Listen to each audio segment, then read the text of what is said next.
우리가 세상을 본다고 하는 것은 대체 무엇을 보는 것일까요? 칠흑같이 어두운 공간 속에서 우리가 무언가를 보기 위해서는 무엇이 필요한가요?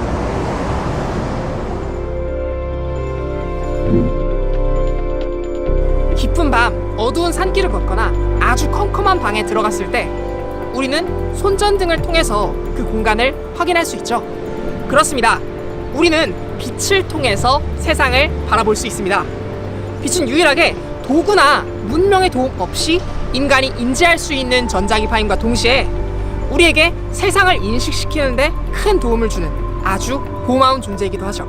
아니 어쩌면 진화론에 입각해서 볼 때 우리 인류는 생존을 위해서 빛이라는 전자기파를 인식할 수 있도록 시스템 되어졌다고도 말할 수 있겠네요. 역사적으로 빛이라는 존재에 대한 탐구는 문명이 탄생되기 한참 전부터 시작되었는데요.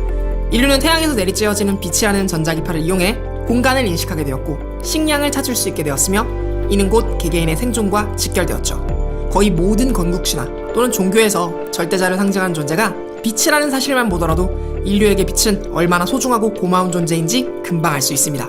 시대가 지나 문명이 발전하게 되면서 많은 철학자들과 과학자들은 과연 빛이 무엇일까에 관해서 고민하기 시작하였고 이러한 고민이 끊임없이 지속되면서 현대에 이르기까지 빛은 수많은 과학적 발견을 가능하게 해준 아주 고마운 존재가 되었습니다.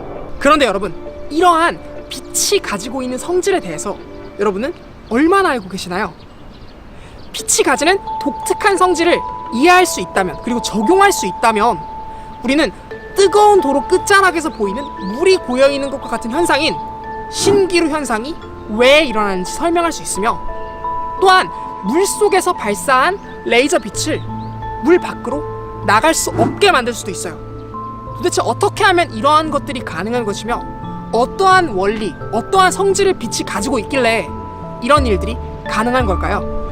오늘은 바로 빛의 고을이라고 불리는 광주, 그 중에서도 국립광주과학관에서 이러한 독특하고도 기묘한 빛의 성질을 알아보는 시간, 빛의 성질에 관한 이야기를 과학쿠키와 함께 들여다보도록 하겠습니다.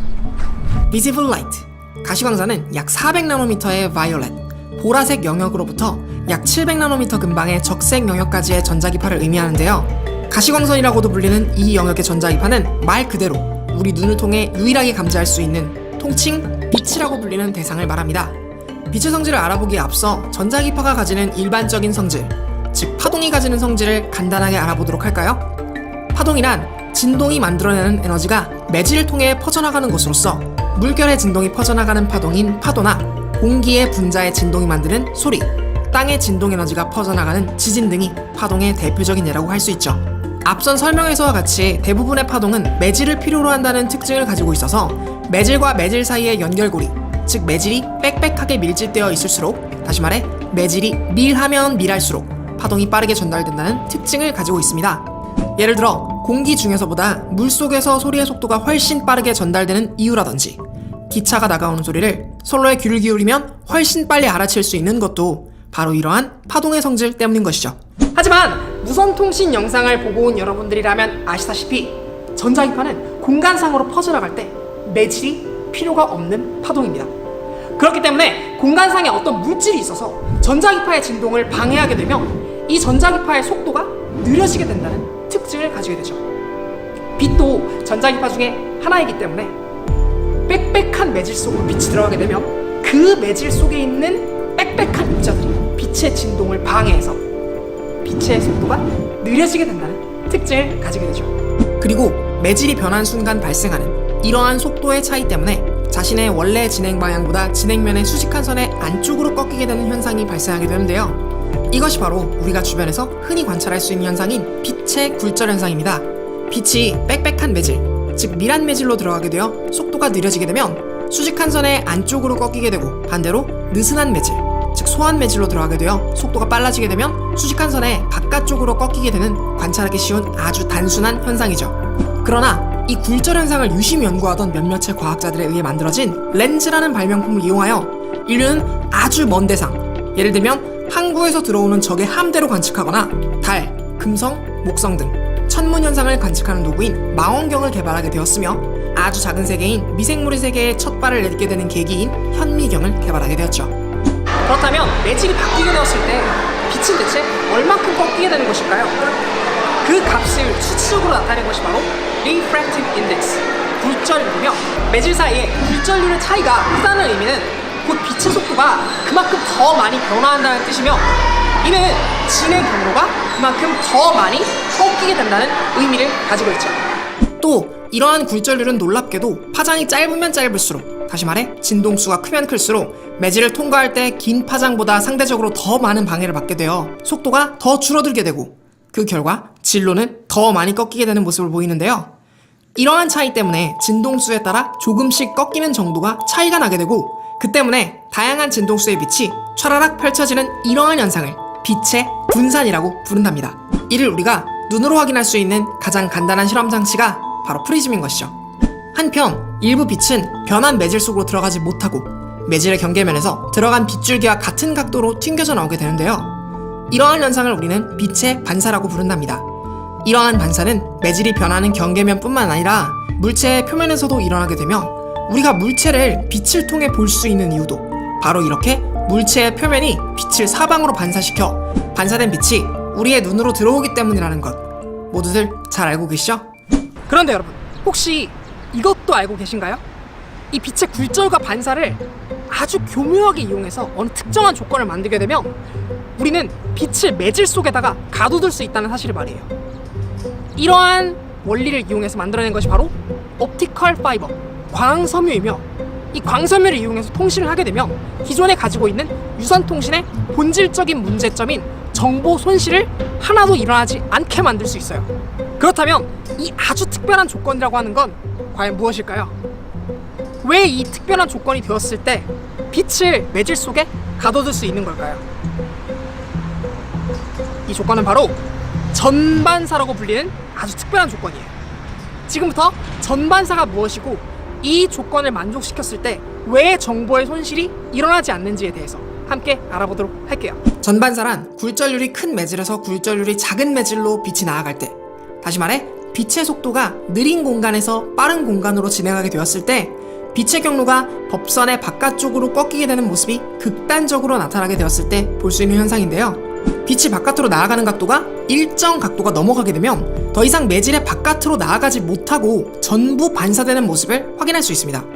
이러한 각도를 굴절이 더 이상 일어나지 않는 끝자락의 각도라는 의미에서 critical angle, 임계 각도라고 부르며 이 때문에 빛은 임계 각도보다 큰 각도로는 매질 밖으로 벗어날 수 없다는 특징을 가지게 됩니다.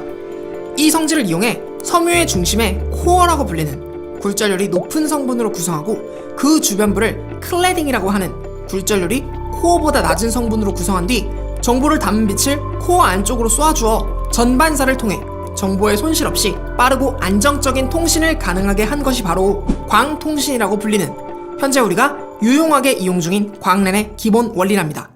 하지만 여러분, 아직 궁금한 것이 여전히 남아있어요. 왜 뜨거운 도로 끝자락에서는 마치 물이 고여있는 것처럼 신기루가 보이는 걸까요?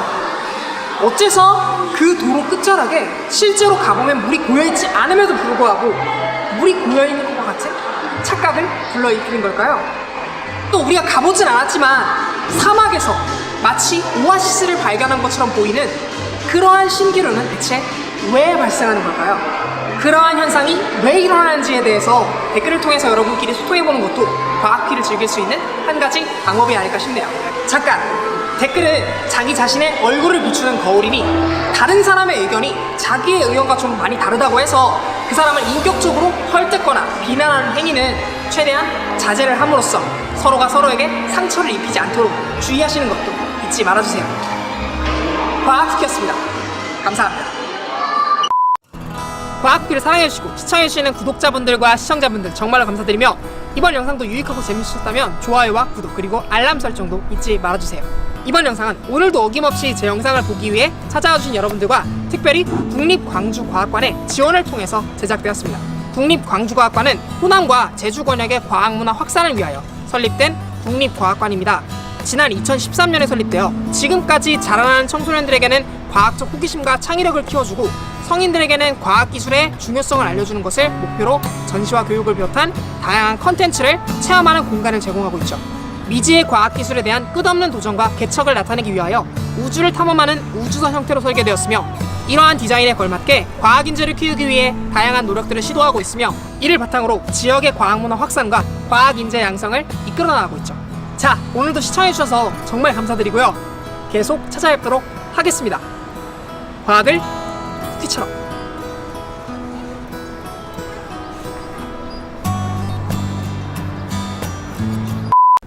오늘 설명드린 굴절과 반사 말고도 빛은 독특한 성질을 여러 가지 더 가지고 있어요.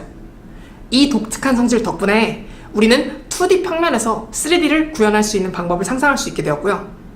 호수 겉 표면에서 반사되는 빛만 차단할 수 있는 필터를 만들 수 있게 되었죠.